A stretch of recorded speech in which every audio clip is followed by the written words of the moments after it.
And we are back with our third top 8 set of the Mount Silver Circuit Last Chance qualifiers. My name is Adi, and I'm joined by Owen Wright. Hello.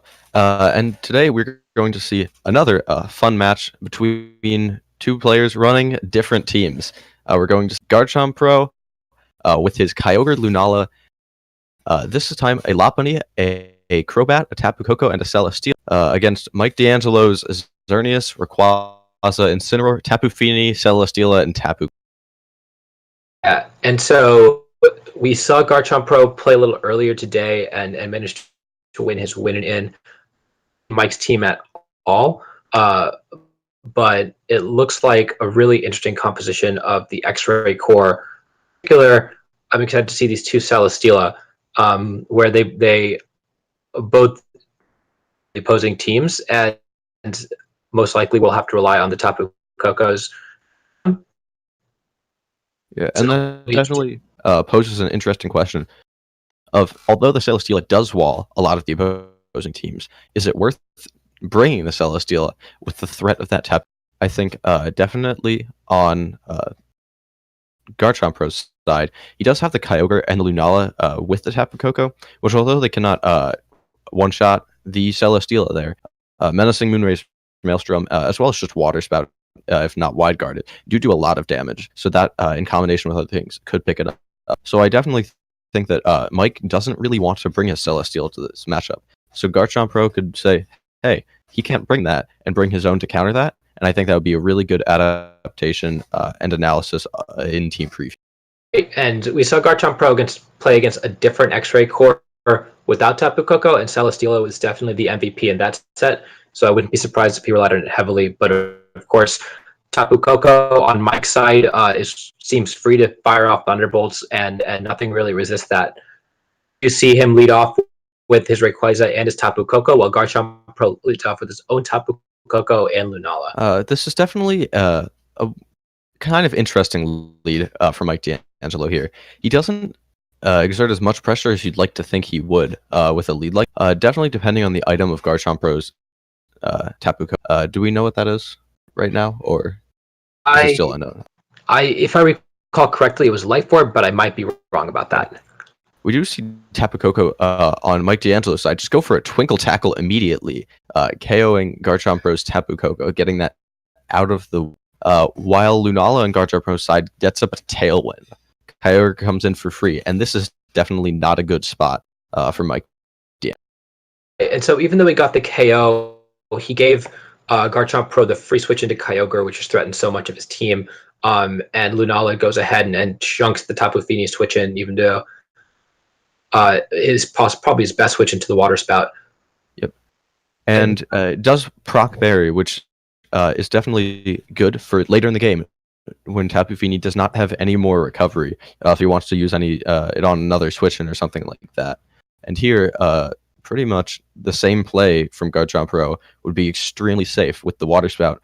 Nothing really wants to take that on Mike D'Angelo's side anymore, not even that Fini with the amount of health that is at. And Rayquaza was his best bet to take it, and he does switch the Rayquaza in. The Moon Blast Beam goes into the Tapu Fini, and it barely lives, but it goes down to the Water Spout, and we do see that Rayquaza takes very little from the Water Spout, potentially indicating that it is an Assault Best variant. Yep. And we also do need to keep in mind that with the Rayquaza switch, it did get rid of the heavy rains. That also means that Kyogre isn't going to be doing as much damage with the Water Spout. It's still going to be a lot, but it's not going to be as much as it was. So this could be a safer spot for Mike D'Angelo to try to either like double protect and get up a Geo next turn, or just try to live that with like extreme speeding the Kyogre to make sure Xerneas can take a hit and get up his Geomancy. Right, and just like Garchompro, we see that he doesn't have a ton of answers to Xerneas, and his best answer is probably Celesteela, which you see in the back.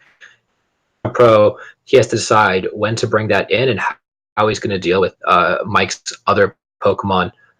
Essentially, what he's going to prioritize on this turn, because we know that Rayquaza can't protect. I think we do see the Celesteela switch in here with the Water Spout again doing about 50% to that, or not Kyogre, to the Xerneas.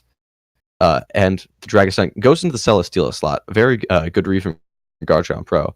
While Xerneas sets up Geomancy. This definitely puts Mike D'Angelo.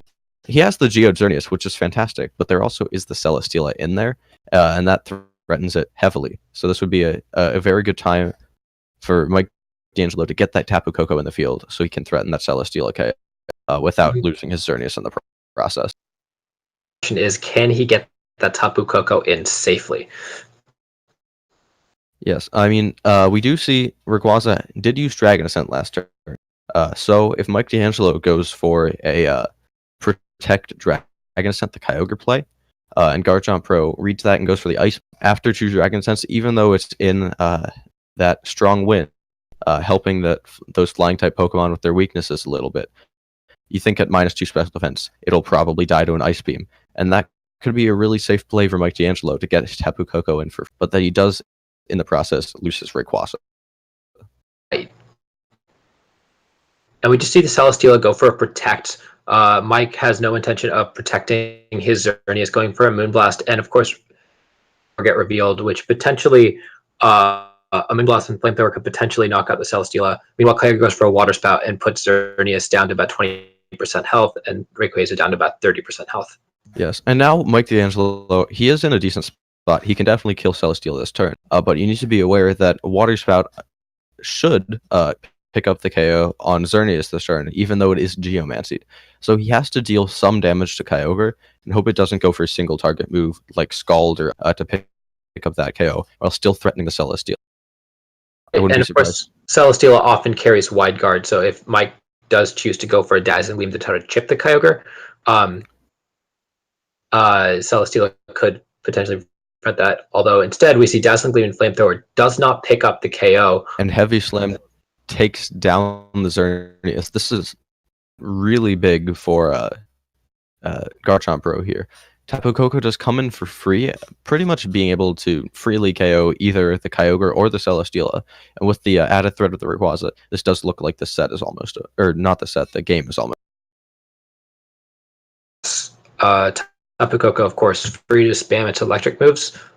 Pokemon that can likely take that is the Lunala.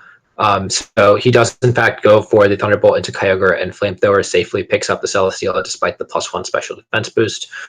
And Garchompro brings in his Lunala for his last stand. Yep. I mean, in the same position here, effectively as he was last turn, Tapu Koko not threatened at all, and Rayquaza, again, not super threatened. Both of them outspeeding almost everything on Garchompro's team. So, I mean, he's free to just go for a Dragon Ascent Thunderbolt and clean up this game right now. And the question is, does Dragon Ascent pick up Lunala? And we know that Rayquaza is both mixed and Assault Vest. So how much attack investment it actually has. Kyogre gets the double Protect, though. We see Mike go for the read and correctly call the double Protect and double into the Lunala slot, guaranteeing that he picks up that KO. And with that, Kyogre goes down to a Thunder. And Mike D'Angelo takes game 1 of the set against Garchompro. Yeah, that was a really well played game from both players, and Mike ended up positioning himself really well for that end game. Let's see how Garchompro and Mike adjust to game 2. I mean, I definitely like to see Garchompro go for some kind of Crobat lead here. Definitely the Tailwind that Mike D'Angelo had up, or not? No, it was Garchompro who led with the Crobat, and the Tailwind was really good in the beginning of the game, but losing that Crobat early prevented him from having it at the end of the game. So it was the kind of thing that it was helpful to a point, but without that Tailwind, he wasn't able to really do much. So if he can keep that Tailwind up the entirety of the game, he should definitely be in a much better position. Yeah, and another thing is that it looks like Mike is really relying on Flamethrower to Steela, and if he doesn't have, say, if Heavy Rain is up rather than the stream, then Garchompro might be more equipped to deal with a Xerneas and a Rayquaza combination. So Garchompro managed to get Water Spouts off and pick up KOs with Kyogre, but brought in Kyogre earlier rather than later. It meant that his Celesteela was vulnerable. That might be another way that he can adjust. Yeah, I would love to see, even if they lead similar things, I'd like to see the Celesteela preserved for a bit later when the Rayquaza cannot threaten it as much. Maybe being able to pick up on the Xerneas or Tapu Koko or something before the Rayquaza can get off a flamethrower onto it, either with a combination of fake out from Lapa or just being in Tailwind, being Icy Winded, something like that. And we see the Tapu Koko Lunala lead from Garchompro, just like last game, but the Tapu Koko Tapu Fini lead from Mike D'Angelo, which means that Misty Terrain will be up as Mike D'Angelo's Tapu Fini is slower than both of the Tapu Koko. Right. And last game we saw Mike go for a Twinkle Tackle turn 1 into the Tapu Koko, and usually speed unless they're Assault Vest, and I imagine that an Assault Vest Tapu Koko, definitely not an Assault Vest Tapu Koko given Revealing Protect. Back same play. Garchompro reading that, protecting his Tapu Koko and setting up Tailwind, while Tapu Fini sets up a Light Screen to mitigate all the special damage that Garchompro wants to throw out at him. This is definitely a really good adaptation from Mike D'Angelo, even though he was like in a really good spot after winning game 1. Leading that Tapu Fini, getting up that Light Screen, definitely puts him in a much stronger position in the beginning of the game, so he can clean up the end game like he did last. But you also have to think about the fact that in this exchange, Mike D'Angelo did lose his Z, and Garchompro's Tapu Koko is still alive, being able to exert pressure from that, maybe even its own Z move, and we'll wait to see what happens there this turn. Right. It's worth noting that almost all of Garchompro's heavy hitters are special attackers, and Lopunny has not been brought to any of these games. So I'm interested to see how Garchompro adapts, whether or not he tries to stall out this Light Screen, do damage through this Light Screen, and put pressure despite that. We see the Volt Switch directly onto that Tapu Fini, doing roughly 30-35%, which is decent damage through Light Screen, but it's not enough to pick up the KO on either. Moongeist Beam also not killing the Tapu, this time doing like 60%, but the Volt Switch comes out onto Kyogre, and Rayquaza comes in pretty much for. And unfortunately for Mike, the Tapu Fini misses the Nature's Madness onto Lunala, which would make Lunala very vulnerable. As you said, Rayquaza is now in very safely, and Mike is the one who controls the weather. Yep. I mean, we're going to see that, I'm assuming, the Megadus, maybe even just straight into an attack on that Kyogre, realizing that once the Kyogre's out of the way, with Tapu Koko and the Flamethrower on the Rayquaza, he can easily deal with the Celesteela if that's what's. And we do see the Celesteela come in this turn. Protect on Lunala, trying to mitigate damage from that, as Dragon Ascent goes into the Celesteela.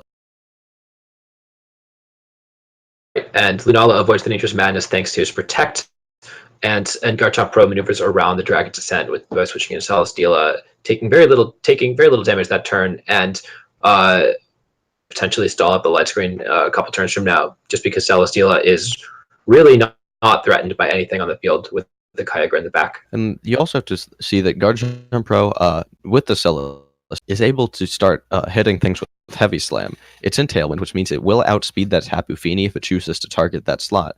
So a combination of like Moongeist Beam and Heavy Slam could be able to KO the Tapu Fini this turn, which would be very big for Garchompro.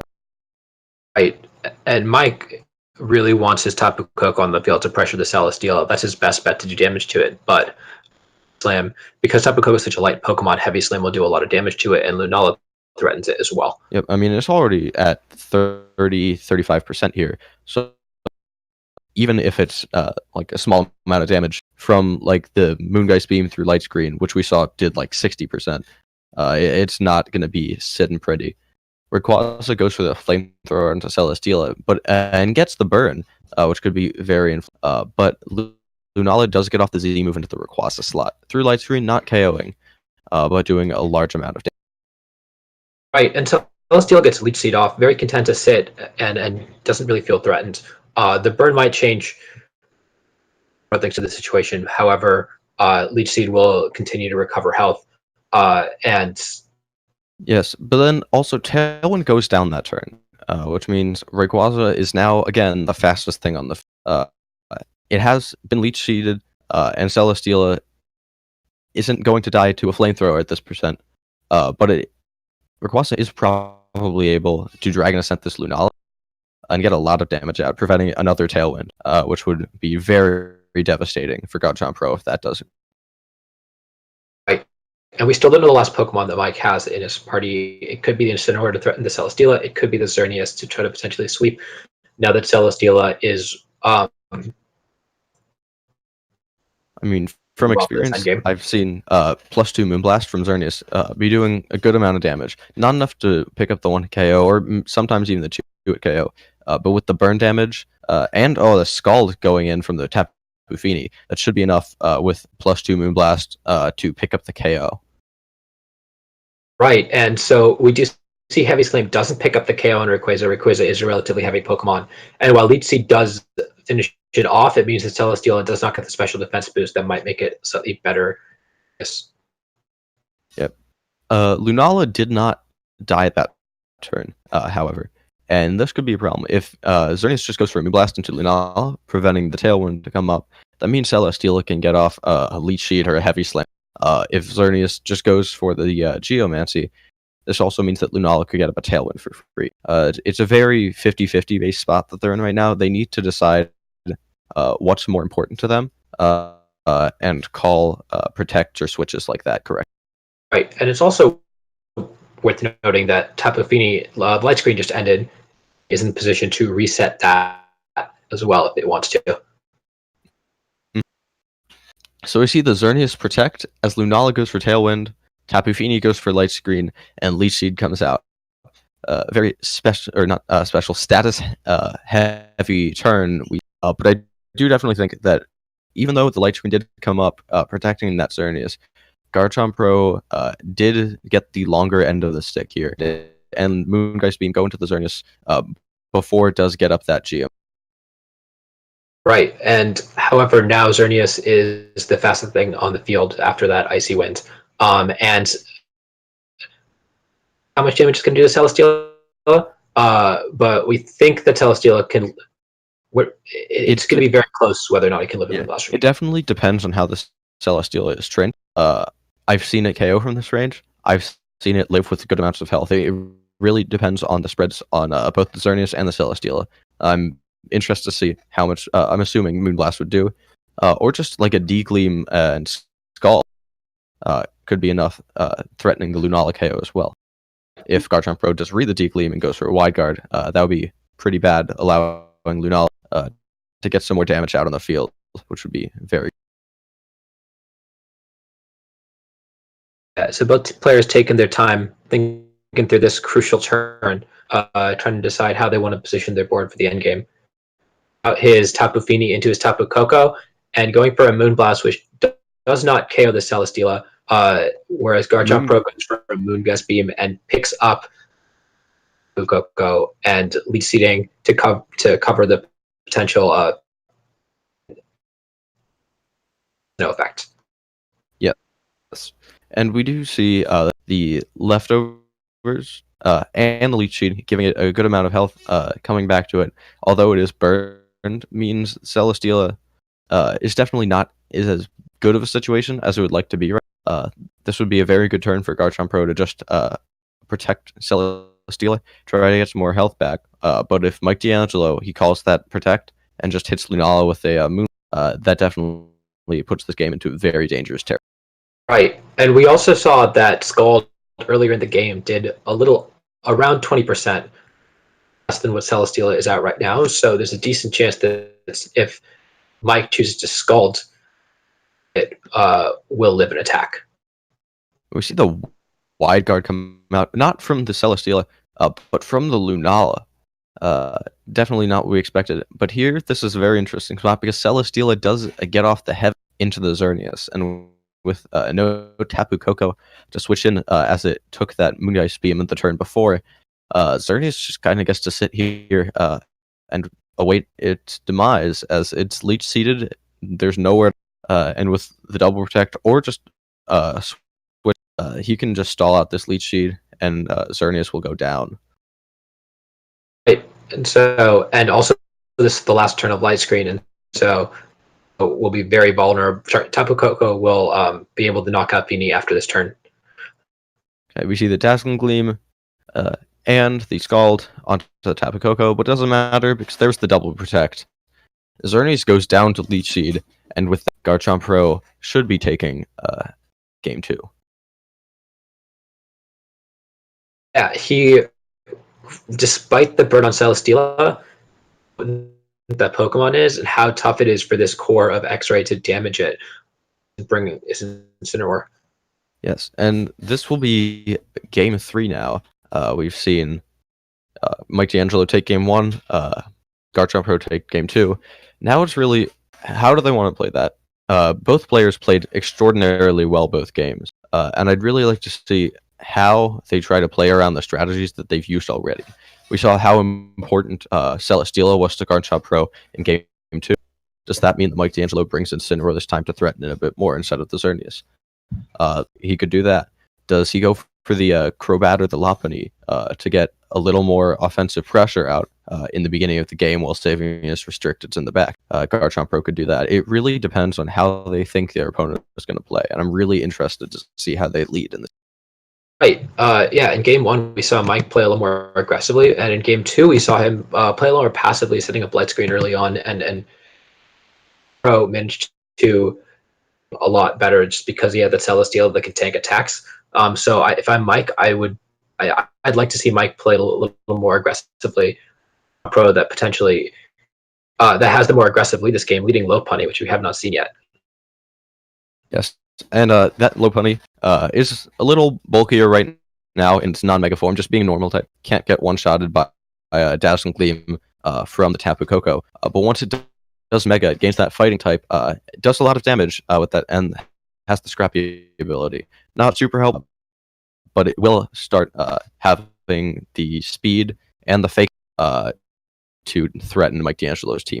And very specifically, it will outspeed Tapu Koko, assuming it is a max speed Lopunny, which is a big deal because otherwise he has nothing on the team that can outspeed the Tapu Koko. Yes, and if it's outspeeding Tapu Koko, that also means it's outspeeding Rayquaza. So even if he doesn't tail, just if it's max speed Lopunny, that puts a lot of pressure on Mike D'Angelo. Not be able to deal with this Lopunny. If he just tailwinds and goes for an Icy Wind, it's still going to be outspeeding, and that's the kind of that Mike D'Angelo probably did not want to face in this game. Yeah, definitely. And so both players think their options does exert a ton of pressure on the Lopunny. If Lopunny doesn't fake it out, does have that Varium, and we do see the fake out going into the Tapu Koko, and the tailwind from Lunala getting the speed control while Tapu Fini getting the light screen and slowing down the game a little bit. The key thing here, also with bringing Lopunny, unlike the past 2 games, is that Lopunny is not a special attacker, which means that light screen isn't going to affect it as much as it will affect that Lunala.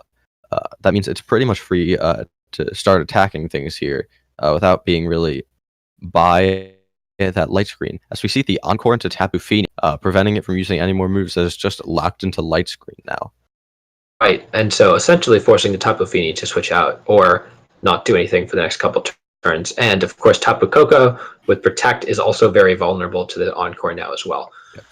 I mean, even if he doesn't Protect, tries to go for a switch to prevent that Encore, it's really just a free turn for Garchompro, whether he wants to go for the Encore or just Tapu Fini can't do anything. Tapu Koko, even if it does try to attack or something, it's not going to be able to take a Moongeist Beam or a Return from either of those Pokemon on Garchompro's side of the field. This is a really fantastic position that he's put himself. Yeah, and I'm curious to see if Mike adapted from game 2 and brought potentially an Incineroar to stop the Lopunny from doing quite as much damage, or Celesteela, which will take the normal type of attack that Lopunny want to throw out onto the Fini and the Koko, as the X-Ray core in the back, which might not be able to deal with Lopunny very well.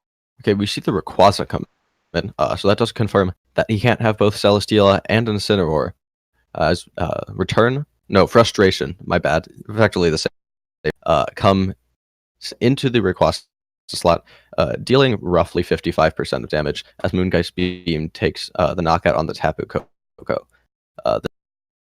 if Garchompro brought Celesteela again, it's not really being threatened at all anymore, unless Mike did bring that Incineroar in the back. And we see the Xerneas, which means he does not have that. Celesteela looks like he's sitting real pretty if that's one of those last 2 slots on guard.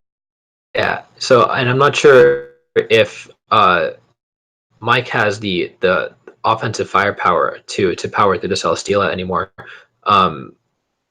A little that Xerneas did to it. It seemed like a very specially bulky Celesteela. And on top of that, Lopunny threatens Encore on both these Pokemon if he does try to stall out this Tailwind. Indeed. And even Xerneas almost just wants to attack into that Lopunny with the Fighting type. Dazzling Gleam or Moonblast are going to do a lot of damage. So I wouldn't be surprised if Garchompro does crack down and try to take out that Xerneas sooner than later to prevent losing his Lopunny this early.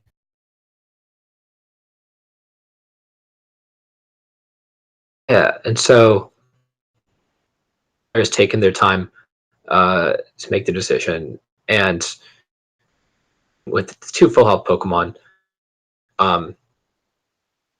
revealed the 2 Pokemon in the back that he hasn't taken any damage this entire game. So yeah, this looks like a very dominating position for him. And Mike decides to bring in the Tapu Fini, takes a frustration and takes about 40%, and Xerneas gets a chance to set up its Geomancy, taking the Moongas Beam through Light Screen very well. Yep. And this is definitely a problem for Garchompro. Even though he did get some good damage onto that Tapu Fini, frustration did about 40%. That does mean it's a little bit of a bulkier Tapu Fini. Not that it was doing too much damage anyway. But here, even if he protects Lopunny and tries to get up Tailwind, he's going to be taking either a Gleam or a Moonblast plus Prompt, making that Lunala not in a very good position against this Xerneas here. Right, and I don't think we've seen Protect on Lopunny. If it has Protect, that means it doesn't have a Fighting type coverage move.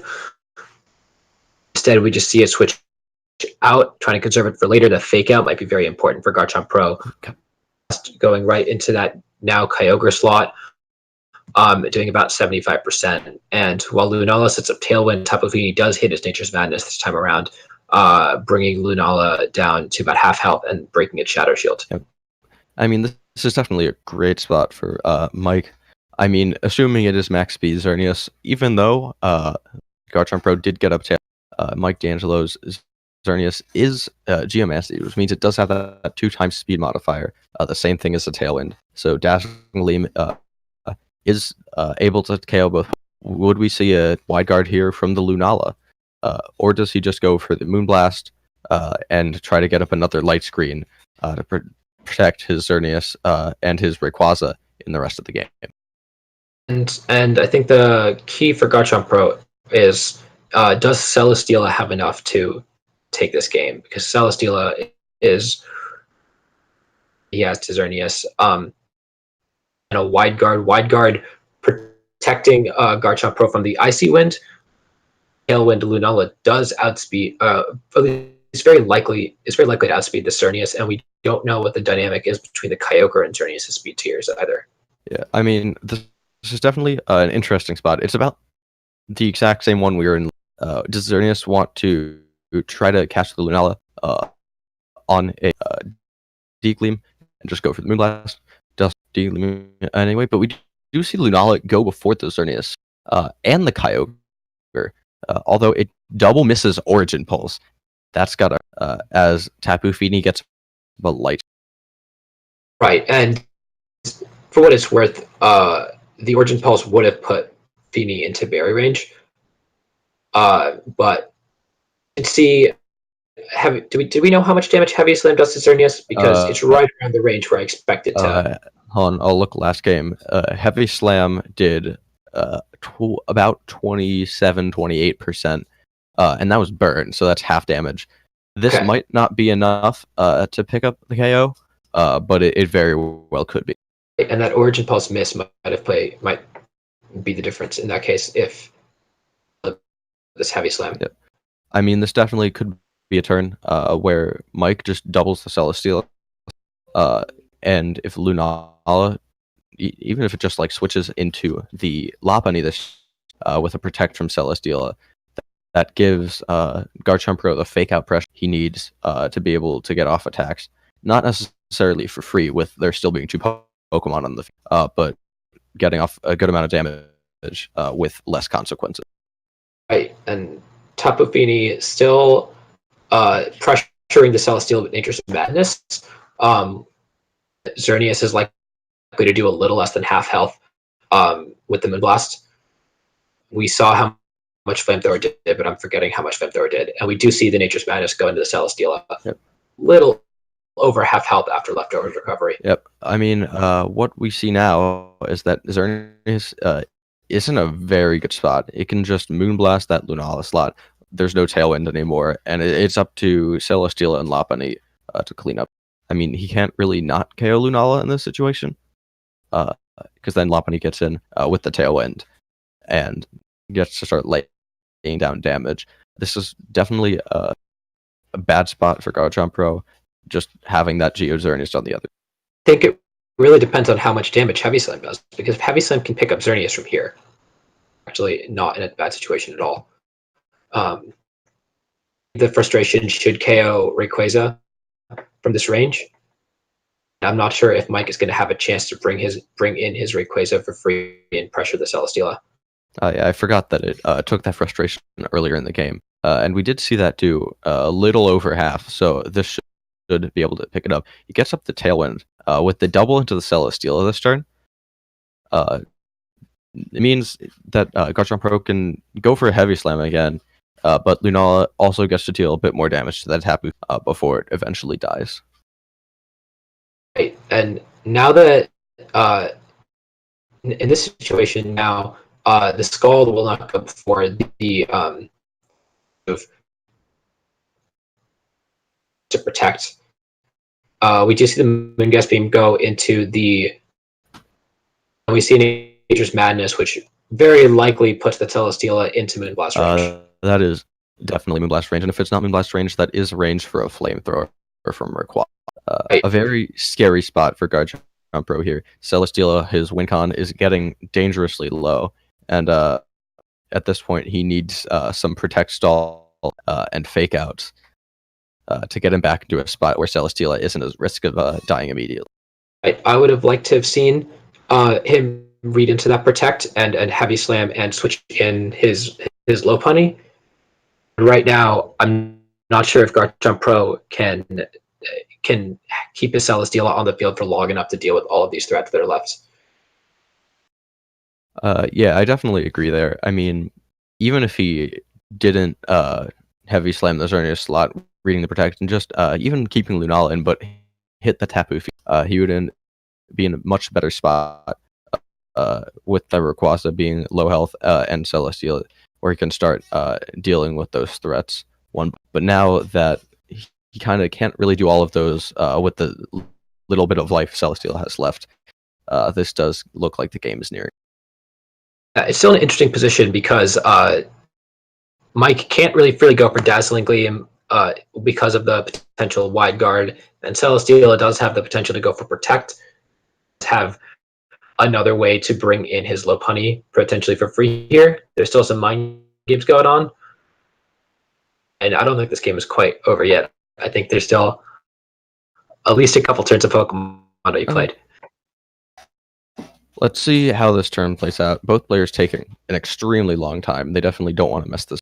I think that this might be the last chance to safely bring in his Lopunny. He needs a Tailwind so that Xerneas threaten to go for Protect, and we do in fact see the Lopunny come in Moonblast, and we see an Icy Wind that misses the Lopunny. This is huge. I mean, even though you can just Protect, stall out the Tailwind, Mike D'Angelo does now have to deal with that Lopunny and the Celesteela. Moonblast could pick up the KO on Lopunny, but that would leave Celesteela attacking for free. And Tapu Fini probably can't do too much to Lopunny with Skull. It also potentially gives Celesteela a way to recover more health with Leech Seed now that it knows that Xerneas can't attack it directly. can Definitely. go directly for an attack into Tapu Fini and try to get the special defense boost that it needs to take another attack from Xerneas and Rayquaza. Mm-hmm. So I'd like to see the even if it's not a fake out, just the frustration into the Xerneas picking up even if it's a switch, maybe, I don't know, just kind of get Rayquaza with keeping Tapu Fini on the field and going for another Scald, getting up with Light Screen. Realistically, I'm not really sure what Tapu Fini does anymore besides Icy Wind. Does Celesteela have Wide Guard? Does he Wide Guard try to predict the Gleam and the Icy Wind and hit the Xerneas? This is definitely one of those turns where you need to predict right, and predicting wrong is very detrimental. Right. Yeah. So this is definitely still a very Pokemon. We see Garchompro switch out the Lopunny, keeping it safe, and get the Leech Seed off onto Tapu Fini. Tapu Fini does get the critical hit with Scald. However, Celesteela now has the ability to recover a little more health on Tapu Fini. Yeah, I wouldn't be surprised to see a double protect here, trying to get as much Leech Seed and leftovers health recovery as possible before it has to start taking hits. But if he does do that, that also leaves Mike for an attack in the next turn with little to no consequences of attacking into protect unless Garchompro goes for the Tapu Fini leash.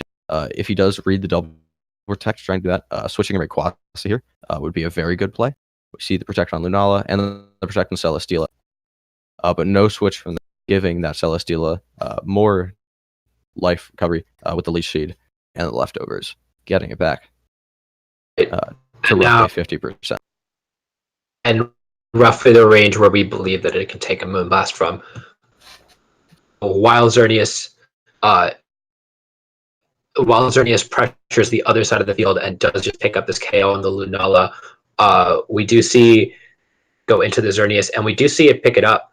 And of course, it gets the Leech Seed recovery to KO Fini, putting Garchompro in a very strong position now.